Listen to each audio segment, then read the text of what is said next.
Hello, everyone. Welcome to the Enchanted Gathering Table. Today, what I want to talk to you guys about today is my vampire deck.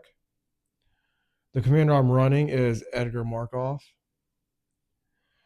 Now, this deck is one of my favorite decks I have, considering, everybody just loves vampires. But you can't go wrong running the Edgar Markov. Edgar Markov is the perfect vampire commander. Now, what I have here is this wonderful looking deck box my lovely wife made for me. It's a coffin like box. She spent a lot of time on it. Just to show you guys around. Now, this card right here is from the remastered Innistrad set. So it's a nice looking card. I just had to put it as my cover card on for the box. What I have in here are my dice. I keep other counters in here. And I just put all my cards in there. So she did a nice job. So it closes like that. So here we have the commander, Edgar Markov. What makes this guy so good in the game is his eminence ability. So he is a 6-drop, and when his eminence ability kicks off, it kicks off whether he's in the command zone or out on the battlefield.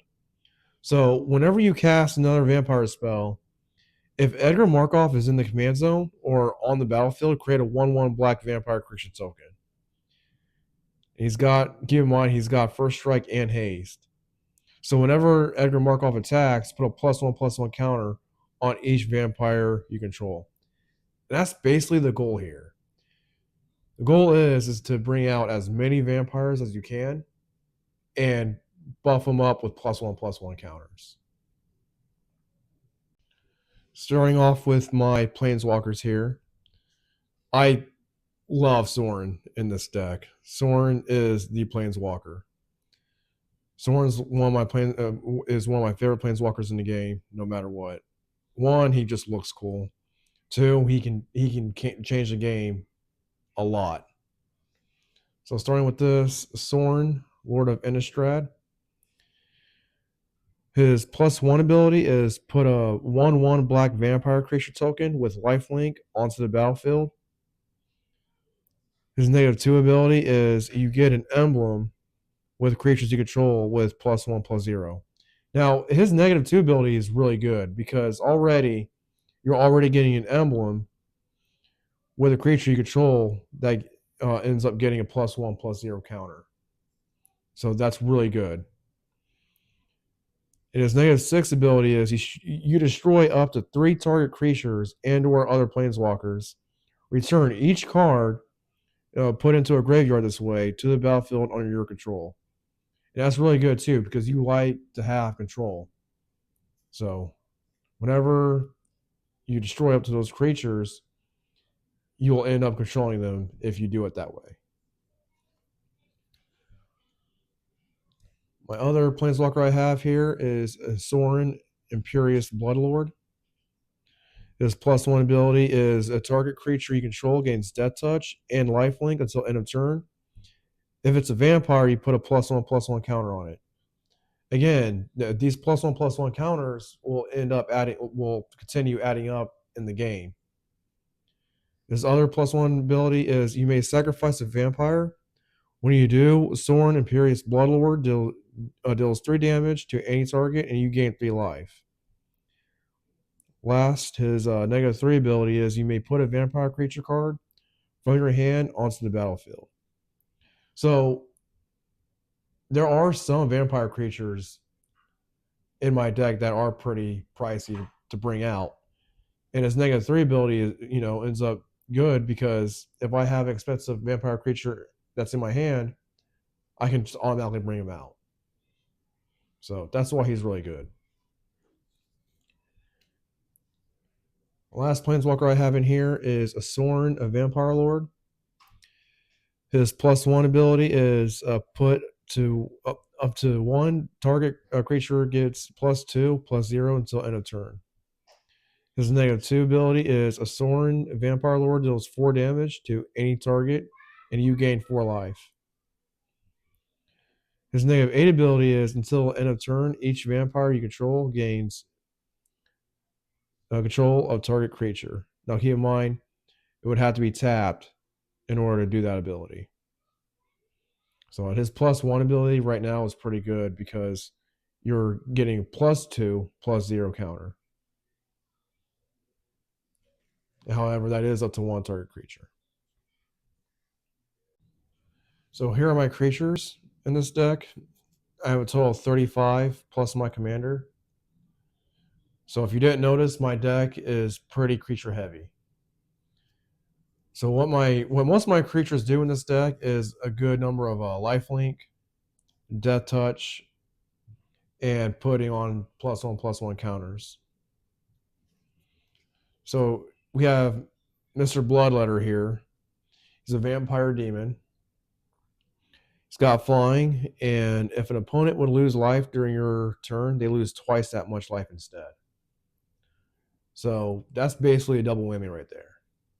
It is a 4-drop too. And this guy works really well with this guy. So Vito Thorn of Dusk Rose. And he has, whenever you gain life, target opponent loses that much life. So if I have these two out, it's basically a multiplier of me gaining life and them losing life. And that plays out perfectly. They become really major problems out in the battlefield. And here we have Rooftop Assassin. He's got Flash. So basically, Flash pretty much works as an instant, if anyone didn't know what that meant. He's also got Flying and Lifelink. When Rooftop Assassin enters the battlefield, destroy target creature and opponent controls that was dealt damage this turn. Vona, Butcher of Megan. He is a legendary creature. He's Vampire Knight. He's got Vigilance and Lifelink. You can also tap him as you pay 7 life, and with that, you destroy target non-land permanent and activate this ability only during your turn. Chilled of Night. Again, Lifelink. She has a 2-drop. Blood Burglar, Vampire Rogue. As long as it's your turn, Blood Burglar has Lifelink. Indulgent and Aristocrat. It's got Lifelink. You can also pay 2, sacrifice a creature, and you put a +1/+1 counter on each vampire you control. Markov Baron. She's got Convoke, which means your creatures can help cast a spell. Each creature you tap while casting the spell pays for 1 or 1 mana of that creature's color. She's also got Lifelink. Other vampires you control get +1/+1. And with her last ability, she's got a lot. With her Menace ability, you pay 2 and 1 black. If you discard this card, discard it into exile. When you do, cast it for its madness cost, or put it into your graveyard. So she's pretty good. Now keep in mind, most of these creatures are cheap to bring out, and it doesn't matter because when my commander Edgar Markov is in the command zone, while these creatures are coming out, keep in mind I'm bringing out 1/1 vampire tokens. So you're basically flooding the battlefield with vampires and getting them stronger throughout the game. So here we have a vampire socialite. She's a vampire noble. She's got menace. When this creature enters the battlefield, if an opponent lost life this turn, put a +1/+1 counter on each other vampire you control. As long as an opponent lost life this turn, each other vampire you control enters the battlefield with an additional +1/+1 counter on it. Legion Lieutenant, he is 1 white, 1 black. Other vampires you control get +1/+1. Undying Partisan, legendary creature, he's got haste. And whenever a creature an opponent controls dies, put a +1/+1 counter on this creature. Sacrifice another creature, and this guy gains indestructible until end of turn. All right, Stromkirk Condemned. Discard a card. Vampires you control get a +1/+1 until end of turn. Activate this ability only once each turn. Edgar, Charmed Groom. Again, other vampires you control get +1/+1. When this creature dies, return to the battlefield transformed under its control. And what this guy does, the other side here, Edgar Markov's Coffin, which is why I got the idea of my deck box. So just want to throw that out there. So at the beginning of your upkeep, create a 1/1 white and black vampire creature token with lifelink and put a bloodline counter on Edgar Markov's Coffin. Then if there are 3 or more bloodline counters on it, remove those counters and transform it. So this guy just doesn't die, no matter what. So good card in here. So Voracious Vampire, it's got Menace. It is a 3-drop. When Voracious Vampire enters the battlefield, target vampire you control gets +1/+1 and gains Menace until end of turn. All right, Captivating Vampire. Other vampire creatures you control get a +1/+1. And with this, you can also tap 5 untapped vampires you control. Gain control of target creature. It becomes a vampire in addition to its other types. Cruel Celebrant. Whenever a Cruel Celebrant or another creature or planeswalker you control dies, each opponent loses 1 life and you gain 1 life. Again, it is a 2-drop. All right. Sanctum Seeker. 4-drop. Whenever a vampire you control attacks, each opponent loses 1 life and you gain 1 life. The Ruined Sage. It's 5-drop. This guy's pretty good. And the reason for this is at the beginning of your upkeep, each player sacrifices a non-vampire creature. So at the beginning of my opponent's turn, if they don't have a vampire, they're giving a creature up. Vampire Nighthawk. It's 3-drop. It's also got flying, death touch, and lifelink.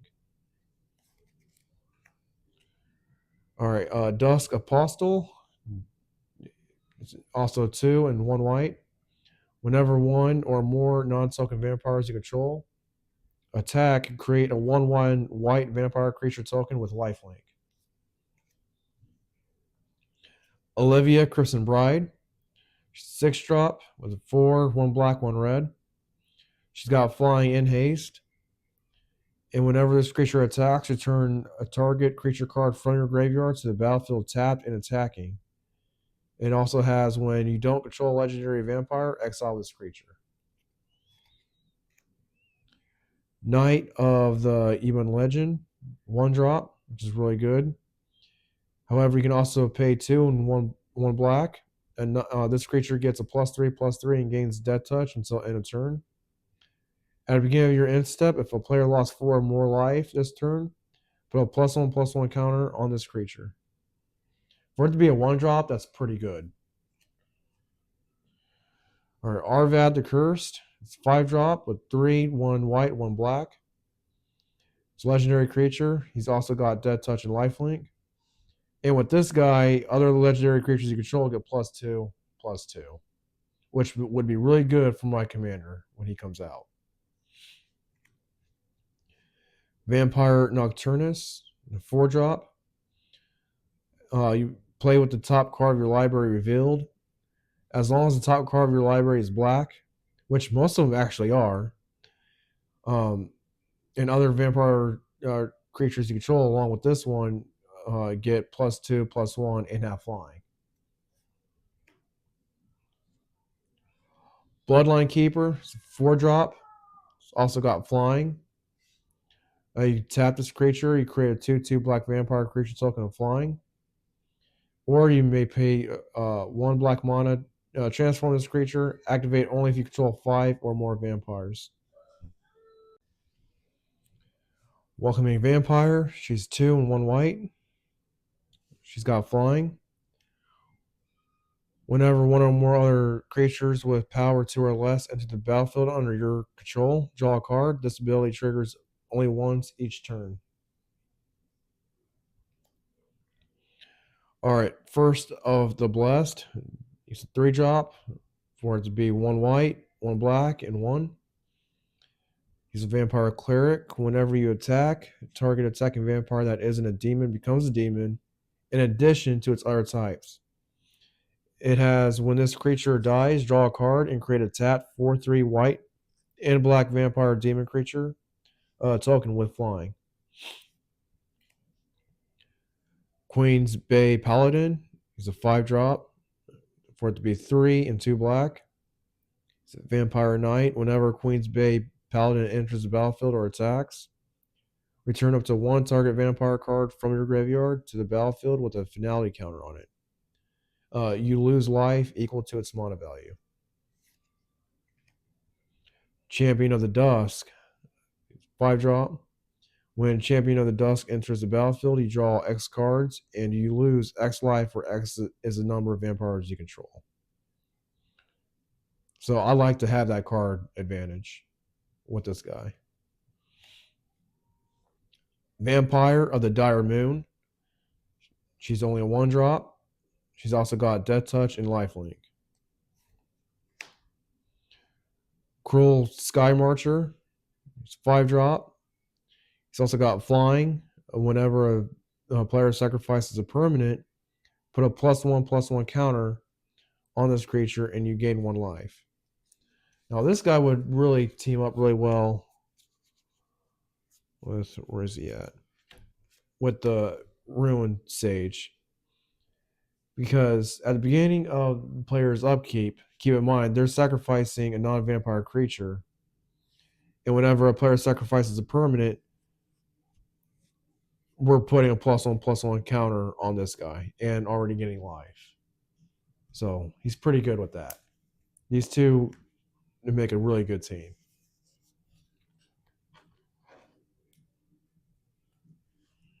Okay.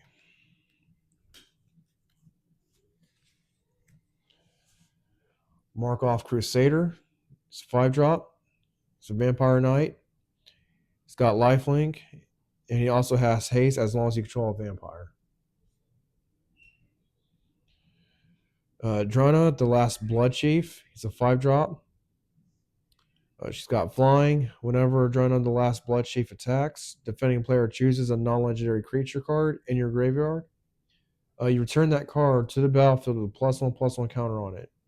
That creature is a vampire in addition to its other types. She's also a 4/4.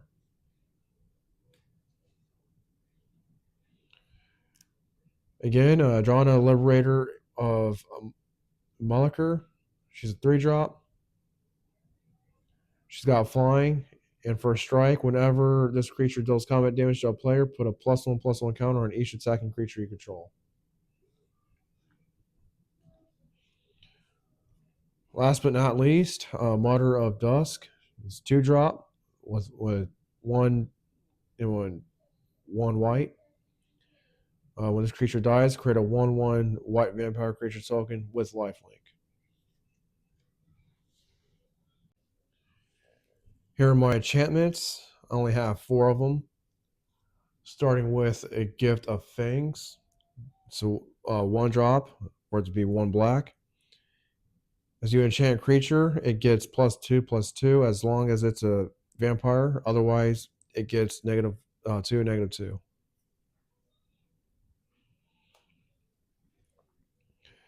Gift of Orzhova. It's a 3-drop. You can either pay 1 or either one black or white, or one black or one white. As you enchant a creature, it gets +1/+1 and has flying and lifelink. Unholy Indenture. It's a 3-drop. As you enchant creature, if it dies, return that card to the battlefield under your control with the +1/+1 counter on it. So ideally, this would go on to my commander, considering how expensive Edgar Markov is to bring out. If I have this enchantment, chances are I'm probably going to hook it up to him, just so that way he can come out with the +1/+1 counter. And for him to already have haste and first strike, it plays out perfectly. Catharos Crusade. This one's a good one. It's a 5-drop for 3 and 2 white. Whenever a creature enters the battlefield under your control, put a +1/+1 counter on each creature you control.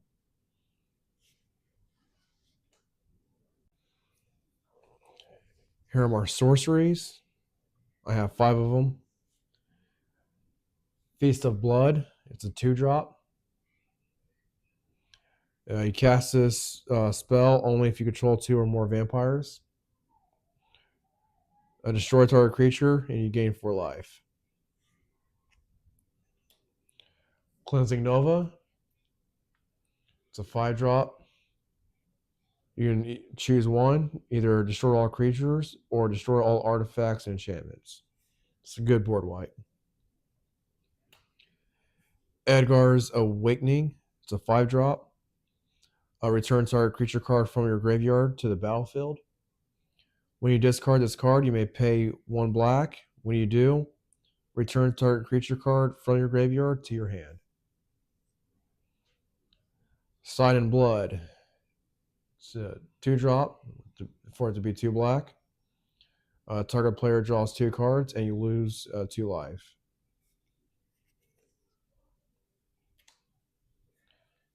Steel Shaper's Gift. It's a 1-drop, 1 white. Search your library for an equipment card. Reveal that card and put it into your hand, and then shuffle your library.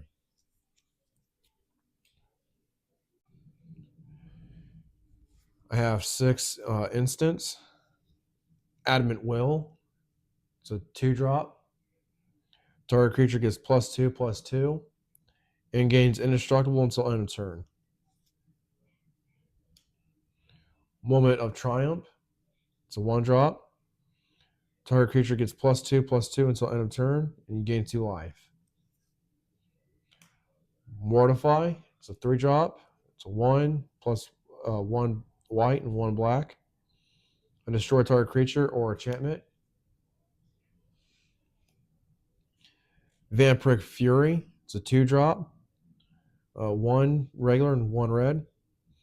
Vampire creatures you control get +2/+0 and gain first strike until end of turn. Enlightened Tutor. It's a 1 white. Search your library for an artifact or enchantment card and reveal that card, shuffle your library, and then return that card, and then put that card on top of it. Sorin's Thirst. It's a 2-drop. Sorin's Thirst deals 2 damage to target creature, and you gain 2 life.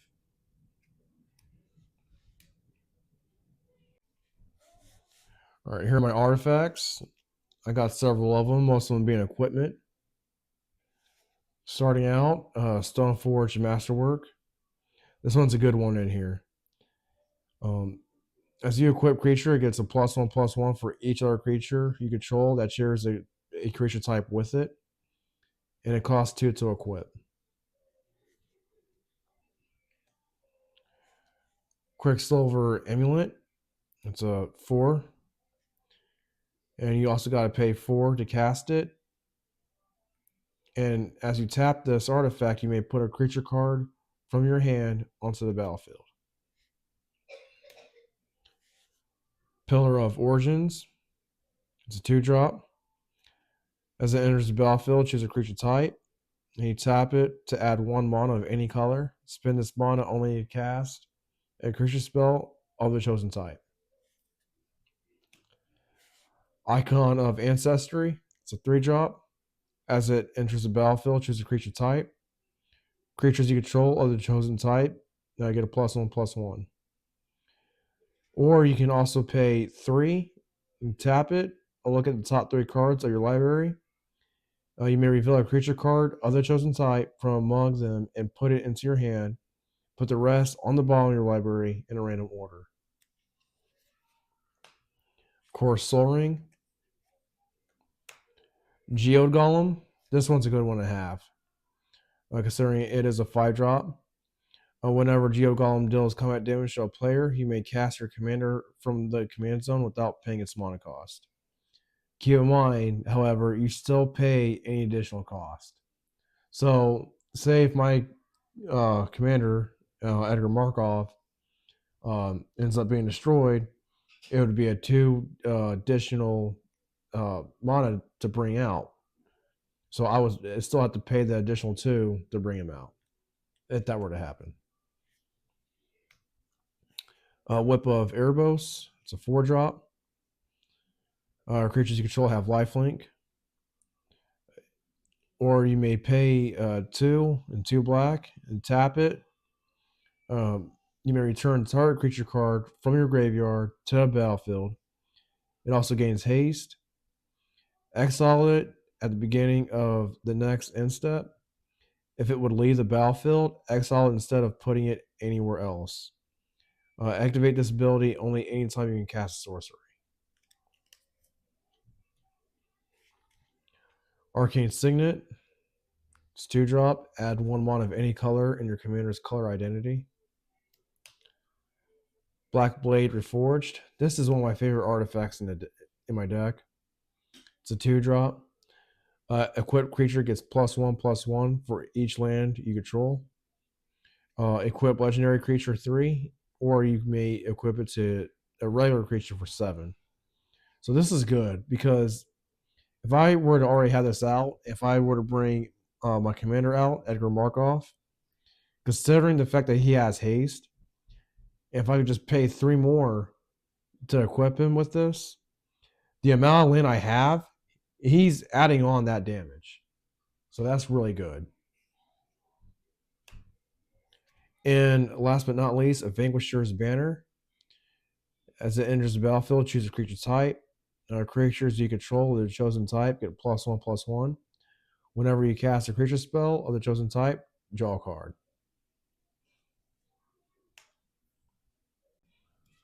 All right, so as far as my lands go, I have 5 mountains, 5 plains, and 10 swamps. As special lands include Unknown Shores, Rakdos Guildgate, Smoldering Marsh, Vaults of the Archangel, Goldmire Bridge, Nomad Outpost, Bloodfell Caves, Blood Crypt, Windscarved Crag, Stone Quarry, Command Tower, Temple of Malice, Scored Barrens, Forsaken Sanctuary, and Cinder Barrens.